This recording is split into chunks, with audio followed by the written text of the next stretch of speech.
Welcome to The Machine, a computer science education podcast from the South East Technological University. I'm your host, Rob O'Connor. Today I'm speaking with two individuals. One is Bernard Butler. He's a lecturer and researcher here at the college, and also Takshila Vedage, who is Bernard's graduate student. They're both working on the VistaMilk project, and they're looking at how wireless networking is used in farming, and also how that can be used to support agriculture on Mars. We'll get to the Mars part in a bit, but we might define what the project is first. First off, lads, you're very, very welcome. Thanks, Rob. What is VistaMilk? I could take that one. So VistaMilk is an SFI-funded research centre. So it has a number of different academic partners and industry partners. And it's all about the dairy industry. So it's looking at the cows, it's looking at the farming practices, the way that food is derived from cows, the way that cows are, managed, maintained, kept healthy, all that kind of thing. And it's basically doing research in that area, often with an applied focus. Okay, so this is a computer science education podcast. You're both here with your Walton Institute hats on. Takshila, you're actually wearing a Walton top. So your branding is A1.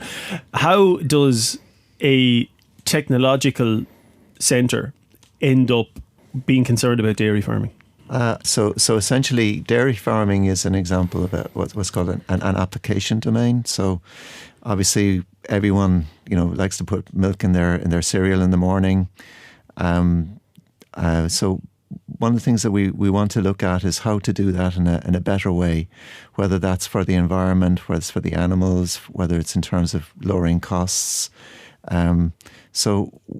We believe that information and communication technologies can help in that regard.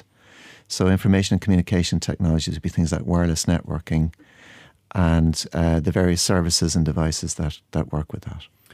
Could either of you give us an example as to how that fits? How that, because that can sound abstract. How does wireless networking help with milk production? Takshila? Yeah, I'll take that question. So in our research, what we do is we develop the wireless technology. So mainly we focused on 6G communication.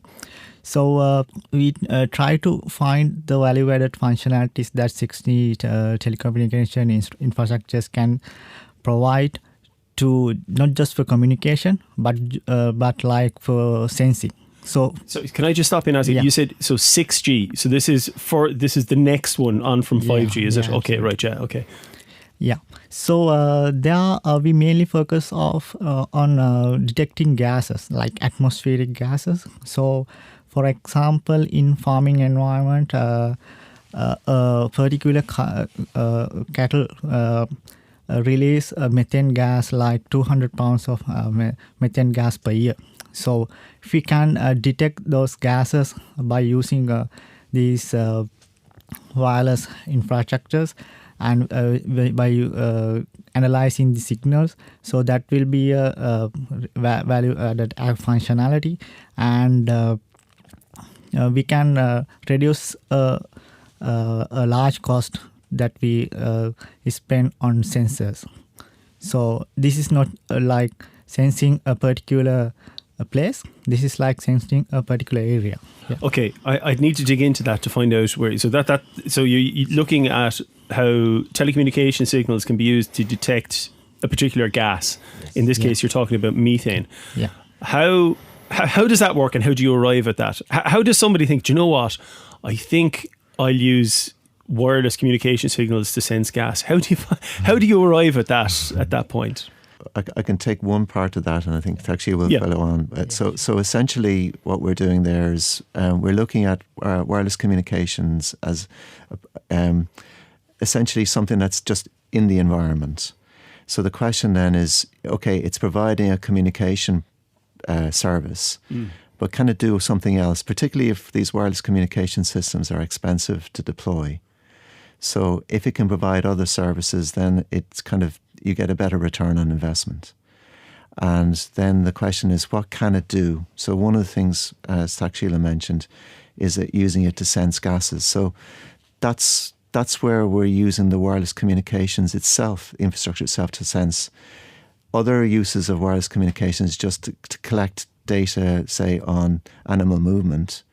And that will be essentially all what's happening there is that we're just using wireless communications as a means of getting the data from one place to another.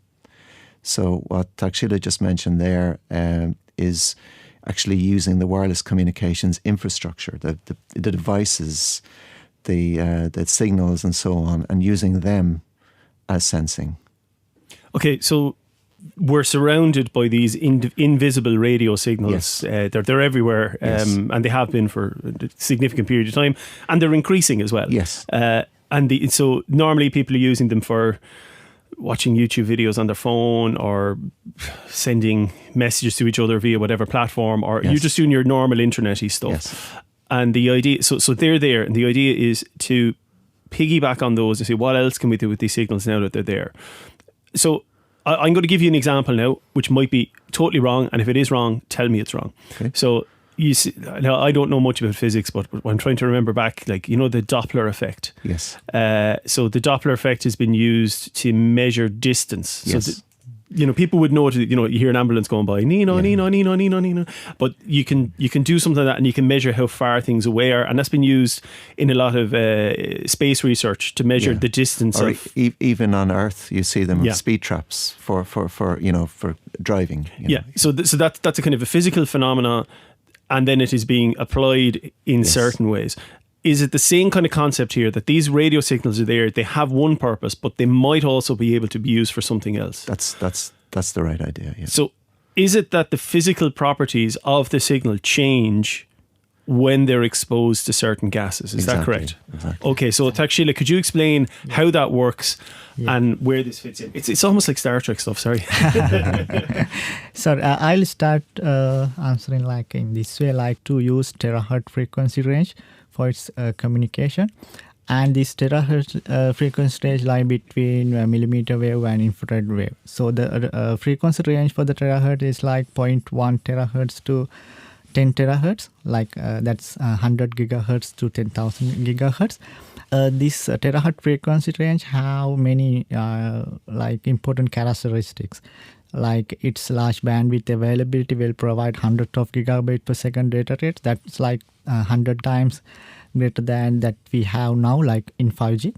So, and it's shorter wavelength. Like its wavelength is in between 30 micrometers to 3 millimeters. So because of this small wavelength, we will be able to create a miniature communication devices. And also because of the same reasons, these gas molecules size is approximately equal to the wavelength of the terahertz frequency. So because of that, when this terahertz frequency propagate through the atmosphere, so it will severely attenuate because of this gas molecule, especially because of water vapor from our investigation. So we can use that loss to detect gases. Each particular gas show a unique spectrum. If we take the some terahertz frequency like 0.1 to 1 terahertz, it will show high molecular absorption in particular frequencies. So we can use those frequencies to like sense these gases. When we talk about sensing, what we're talking about there is, as Takshila says, there's absorption at certain frequencies. So think of that as being like a fingerprint of the gas. Yeah. So different gases have characteristic fingerprints, and then you see how much of that absorption is happening. So using mathematics and signal processing, you can estimate the concentration of different gases. So there's always going to be some carbon dioxide or methane or other types of gases in the atmosphere. And then what you're interested in is where it might be surprisingly high. So one of the concerns with farming is that, cows, to put it mildly, they belch and they produce carbon dioxide and methane. And these are gases which are known to have a greenhouse effect. And that's obviously not a good thing. So you can, if you wish, you can put sensors specific for these gases, but they will measure locally. So they'll say, at this corner of the field, this is how much gas you have, okay? What's the advantage of what Takshila has described is that you're doing spatial measurement. So you can measure gases over the entire field rather than at particular points in the field.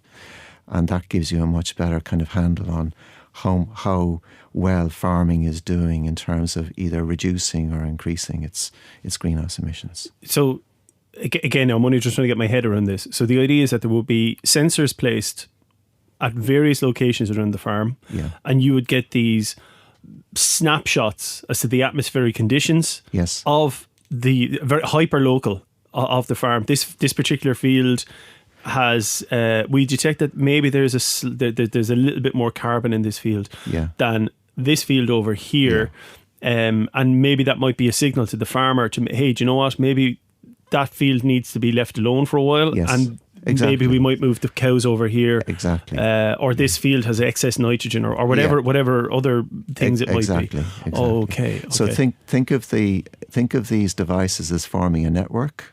So you have signals being passed directionally between them. So you measure along each line essentially, and that line goes across the field, and you can kind of measure, roughly speaking, what's happening in that field. And if you had, say, different treatments, different types of fertilizer usage, or different grazing practices, or whatever it is, you can kind of say, well, just as you say, it's hyper local. I can know that certain things work well on my farm.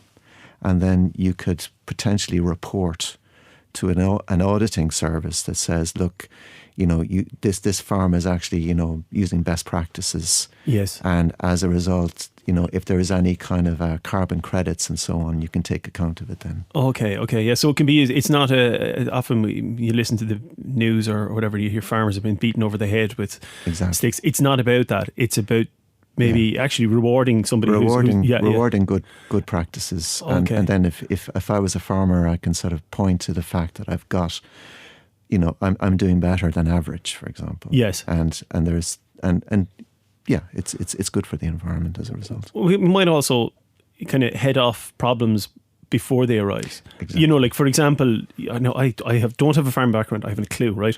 But if something is changing in this particular area of the farm, and maybe you're aware of it a little bit earlier, you can take a corrective action. Exactly. That's minor rather than something major that is required later on. Exactly. Okay. Exactly. Yeah. What would be the skills that would what are the disciplines that kind of underpin this research that you're doing, Takshila? From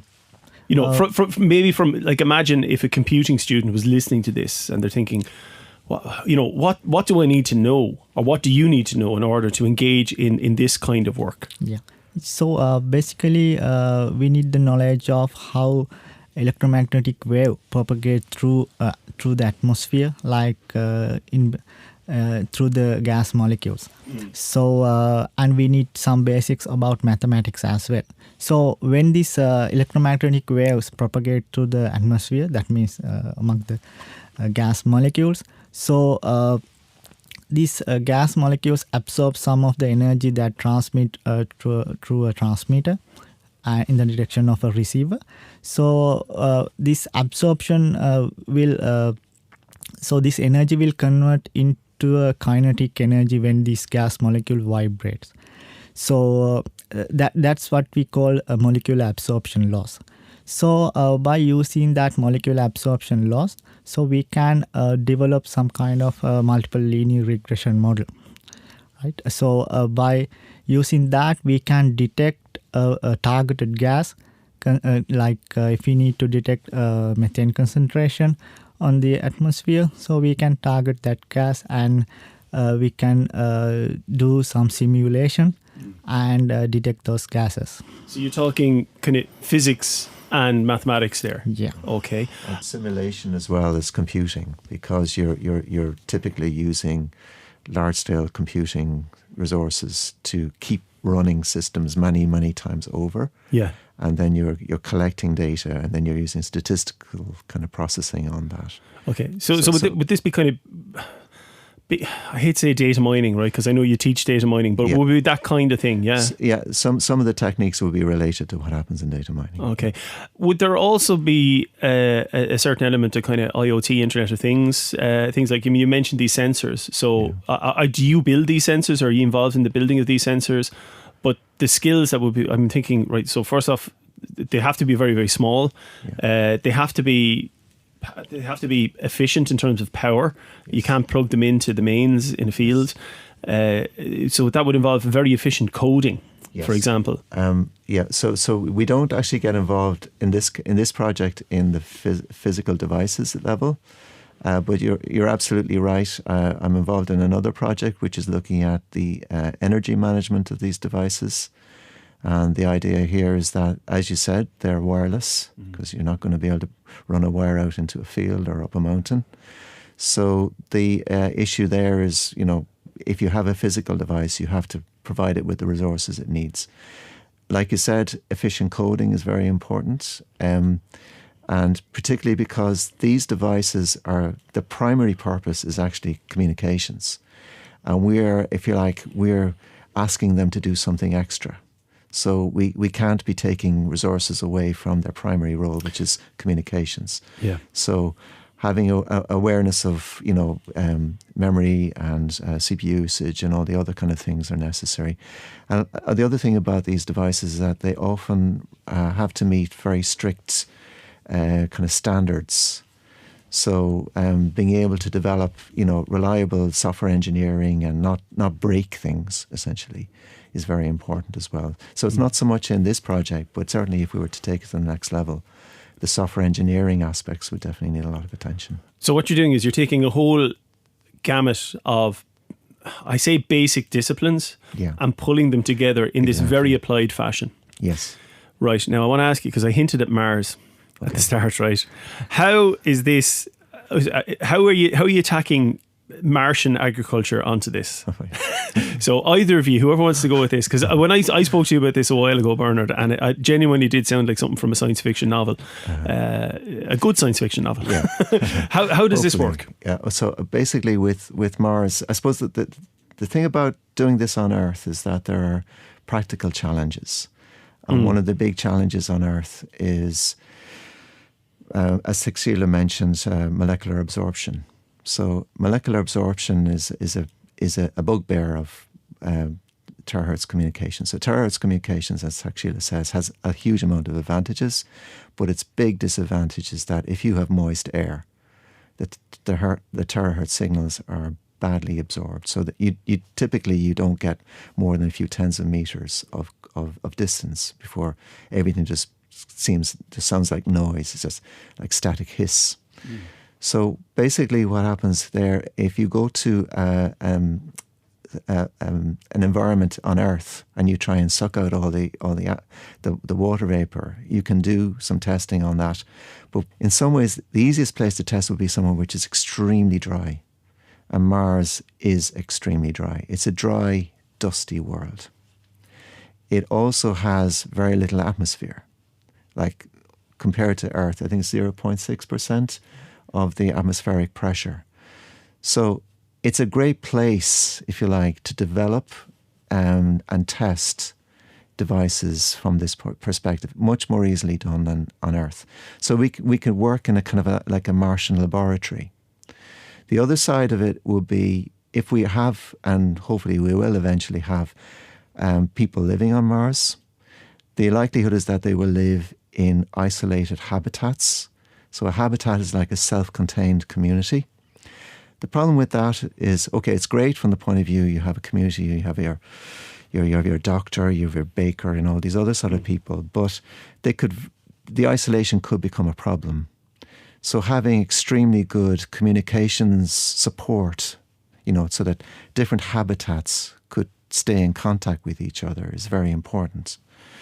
So one of the things we're looking at is if you wanted to get to this point where you could have sort of telepresence. So imagine, it sounds a bit Star Trek-y, and I apologize for this, but please be as Star Trek-y as you want. So if you wanted to have some sort of a communications device which allowed you say, to be in one habitat and someone else to be in another habitat, maybe several kilometers distant, and for them to have a hologram in your room and you to appear as a hologram in their room, then the feeling is that you would, the scope for interaction and make it more realistic and more, engaging is much greater. So, like when we went through the various lockdowns, a lot of people were living, their socialization was through Zoom and similar sort of apps. So the thing about Zoom was that you could see them on the screen, you could hear them, but they didn't feel like they were in the same room as you. So if you have people who are likely to be living in isolated communities, maybe for months at a time, not seeing any human, it would be great for them to actually feel like someone else has joined them in the room. And, this just socialization and everything else makes perfect sense. And one of the reasons why there would maybe not be so much movement outside of the habitats is that the Martian environment is very harsh. It's extremely cold, very dry. You'd have to go out in full, spacesuit essentially. And if you spend much time out of doors, it's also a relatively high radiation environment because you don't have the radiation shielding that they say the ozone layer gives us on Earth.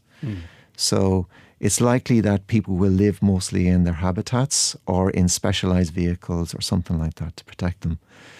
Anyway, so the question is, firstly, the benefit for the Martian inhabitants, and secondly, the benefit for doing experiments which will allow us to develop better terahertz communications devices. I'm sorry, the terahertz comes in because terahertz gives you the bandwidth. Yeah, that's what I was going to ask you next. So can we just get a comparison, right? So actually, I think you hinted at it at the start.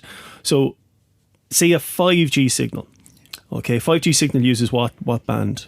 Do you know? There's a variety. 3 to 300 gigahertz. 300 gigahertz. And what would be the kind of the bandwidth and the through? What would be the speeds that you would expect to get at the upper limit? Yeah, the maximum limit that we can reach is like 100 gigahertz at the time, like on 5G. 5G. Yeah. Okay, but nobody gets 100 gigahertz. No. I have 5G at home. No. It's amazing. It has changed our life because we were living in terrible broadband land, and I get 100 megabits per second, 200 on a good day, but when the weather is bad because it really goes down. It goes down, right? Yeah. So, but what would be the speeds, the upper limit speeds of the terahertz communications, these 6G signals that you're talking about? Yeah, we are expecting like terabit per second data rates. So a factor of 10 typically. So 10 times higher. 10 times higher at optimal conditions. At optimal conditions. Right. And we know that wireless communications in a vacuum are much more efficient than in this heavy, dense atmosphere that we're in on Earth.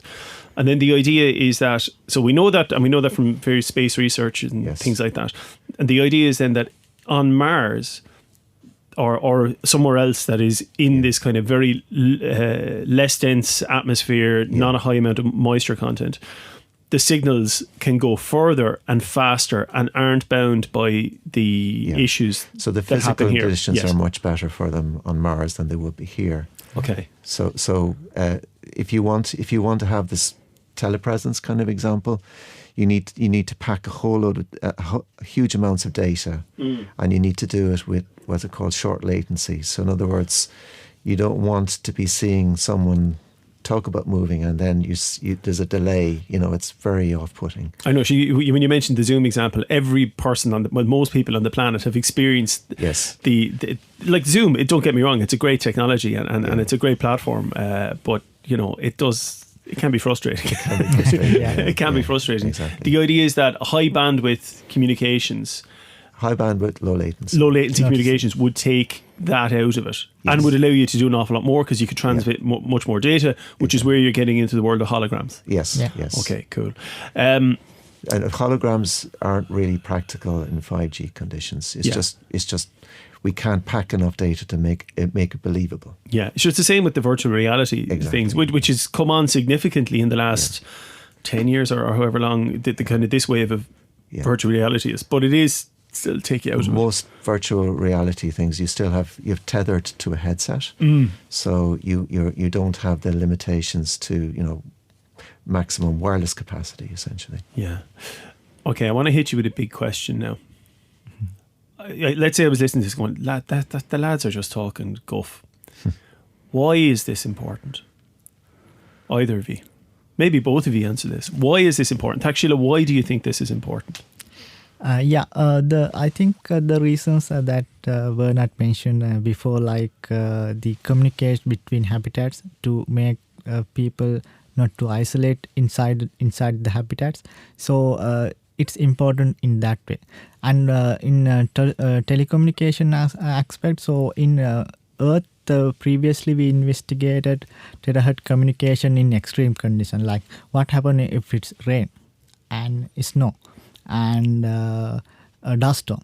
So in island like weather, so the dust storms are not like in common, like in whole Earth it's in the same way. So on Mars, its dust storms are really frequent, and it is really makes severe effect to the communication signals. So investigation, getting the terahertz communication on Mars, so it will give some kind of advantage for the future Martian communication. I suppose another thing, so exactly as you said, Takshila, so Mars gives us an opportunity to test it in ideal and not ideal conditions. Ideal conditions when it's clear air, and not ideal when there's a dust storm blowing around. The other thing about it is we've talked about in terms of packing more data. So if you have, say, a big event, and you have people streaming, say a concert, and they're at the concert, then the devices place a huge drain on the local wireless communications infrastructure. So if you want to provision that in a reliable way, you need new technologies to do that. So 5G would struggle.